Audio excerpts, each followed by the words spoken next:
All right, so one storyline that I can say I have been really invested in going into WrestleMania has been the story of the Night Panther. So I have to set the stage. The Night Panther storyline is going through a series of Old Spice commercials. It began at Fastlane. If you remember the Fastlane commercial where Joe Average is giving away free samples of Old Spice deodorant. And R-Truth is hiding within the stacks of Old Spice deodorant. Akira Tozawa and a referee and Drew Gulak and all these guys are following him around looking for him. R-Truth sticks his arm out, sort of delivering the deodorant to Tozawa. Tozawa recognizes the arm because it's a black man's arm, for Christ's sake. He yanks the arm. Goddamn deodorant flies all over the place. It's all over the floor. Tozawa slips and falls. Joe Average rolls up R-Truth, pins him for the 24/7 title, and is surprised that Joe Average, you know, a humble Old Spice representative, has won the 24/7 title. And as he is talking, you know, about, I can't believe this, he gets rolled up by R-Truth and pinned. Then R-Truth picks up all of these Old Spice free samples and runs off. That was episode 1, and I have to admit, I was stupefied by it. I could not believe that commercial was so ridiculous. But then they took it to the next level, which took it from being an awful one-shot to being some of the best shit going into WrestleMania 37. This shit was excellent. The second episode of the Night Panther series, Rick Bugenhagen is restacking all of these Old Spice deodorant sticks that was knocked over in the previous episode. So there's continuity, right? So there's continuity in this. He's restacking them. The Ninja referee then kidnaps Joe Average, drags him back to a dark room where Akira Tozawa is waiting. And there's the light, like an interrogation light, and it's swinging back and forth because Drew Gulak, he was a Ninja referee, but he taps the light, is going back and forth, and Tozawa is like, I want the truth, the R-Truth, and he was like, I don't know anything about R-Truth, and so Bugenhagen is pretending he doesn't know anything about R-Truth, and then Tozawa is telling him about the Night Panther. What made this essentially what's funny as shit is Drew Gulak, of course, speaks clearer English than Tozawa.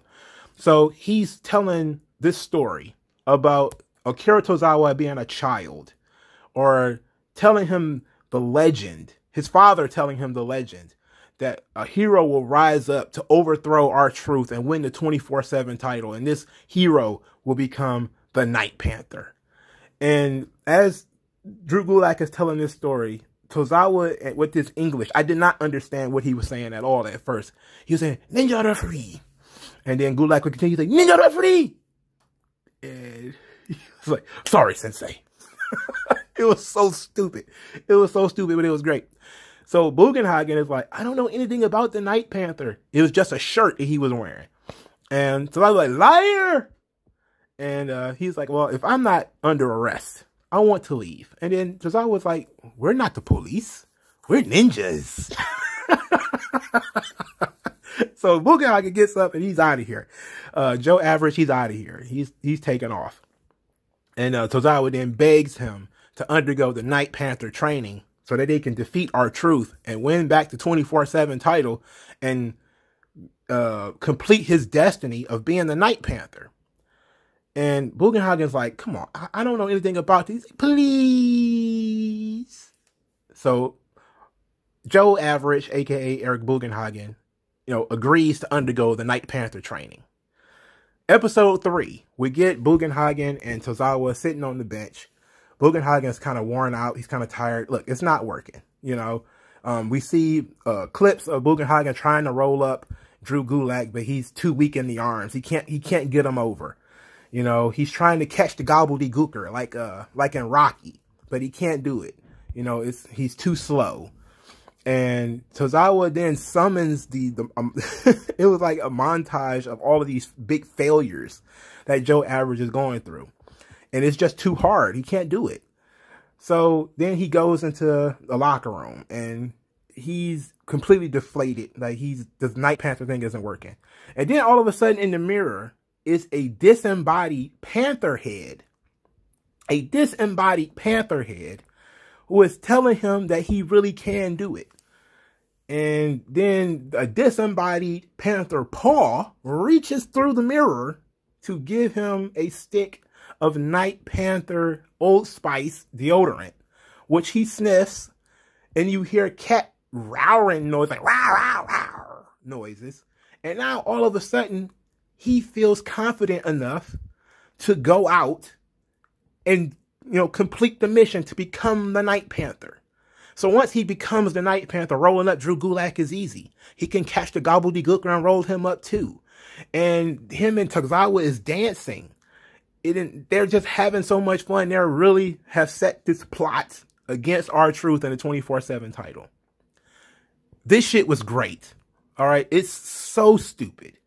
It's so ridiculous. But this is probably the best storyline involving some of these guys in WWE. This shit is great because it's absurd. It makes no sense, but it's at the same time, it's going full stupid. It's not trying to be partially logical, but at the same time, it's telling a logical story. There's continuity. Because you see in episode 1, the Old Spice is knocked over. Episode 2, he's putting the Old Spice back together. Episode 2, he gets kidnapped. Episode 3, he's still hanging out with Tozawa. In episode 2, you also had Drew Gulak as the ninja referee. But in episode 3, he's not the referee. There's another ninja referee. Because Drew Gulak has to be the training partner so that he could practice his roll-ups. So I wonder who was in the gobbledygooker costume. But this is great. And these guys, despite the fact that they probably have no match at WrestleMania, they're probably going to end up stealing the show with the end of this Night Panther saga. And I don't understand. Look, this reminds me a lot of the Southpaw regional wrestling stuff that they was doing a couple of years ago. What was it, like 3 or 4 years ago? They was doing Southpaw regional wrestling. They were supposed to come back, but I guess they got canceled when Gallows and Anderson left because they were doing Sex Ferguson and Chad Too Bad, and they were kind of important pieces of this. But that's what these Old Spice commercials remind me of. It reminds me a lot of the Southpaw regional wrestling skits. These things are this stuff is really good. Go over to the Old Spice YouTube channel and watch these joints. If you've never seen them before, you can watch all 3 of them up on their YouTube channel. It is absolutely hilarious. It's so stupid. It's incredibly stupid, but Tozawa is hilarious. Gulak is funny. Bugenhagen is great. I don't understand why they don't do more with that guy. He's been on NXT for, 3 or 4 years now? He had something with the power ballads. He was doing what was that guy? Freddie Mercury. The Freddie Mercury screams that he was doing with the goddamn mustache. They had something with him. And then for some reason, Triple H took him off TV. That was a big mistake. Because there's a lot of entertainment value to get out of Eric Bugenhagen. He's fucking amazing. He's fucking good. And I think he got into some trouble last year about the masks and everything in NXT, but he's really good. These 4 or 5 guys, man, R-Truth, Tozawa, Gulak, Bugenhagen, and whoever was the gobbledygooker, and whoever is the other referee. These guys are killing it. WWE is smart to find something for these guys to do, and to do it utilizing dudes who are so underutilized and will otherwise just be running around the building looking dumb. This is excellent. You give the opportunity to make these guys special. Like, they have their own special little thing, right? Now, this is what's caused, I forgot what they called it in the corporate meetings, but they talked about these special kinds of commercials that they were going to be doing. And I love them. They need to do more of these things. Like, I've seen, like, all of the silly commercials that they've done, like with Ric Flair and Skittles, with the Street Profits and stuff like that. Like, that stuff was funny. It was okay. But this is next level, because this is this is storytelling. This is weekly episodic storytelling. And they've told the story from beginning, middle, and now we're waiting for the end. So episode 4 should probably be the end. So you get these stories It's an actual story in this thing. It's not just random incidents happening. It is an actual story that you can follow. And even though it's stupid, it's good. You know, it's a good story. Because it's a classic tale of... It's a classic superhero story. It's a regular average Joe who doesn't know that he has secret powers or secret ability or secret destiny. And from his secret destiny, he gets introduced to this from an outsider. It's a classic Joseph Campbell hero's journey, where you go from being average Joe to being told that you're something special. You go through training, you have mentors, and you fall and you have to learn. Also from the trope called slaying the monster, where you have the monster in this situation as R-Truth. He's the ultimate trickster. He's a guy who manages to slip away no matter how many times they got him cornered. He's a master of disguise. He's all of these, you know, excellent character traits that they have applied to R-Truth. And this is, it's exciting to tell people about it, but it's a classic Joseph Campbell hero's journey, utilizing classic archetypal stories where you have Joe Average, aka Eric Bugenhagen, as a normal guy. Then you have Akira Tozawa as the mentor, you know, and then you have, you know, well, Gulak is the mentor, but you have R-Truth as the monster that needs to be slayed. So you got this system where they're teaching this guy how to become this, you know, how to achieve his destiny.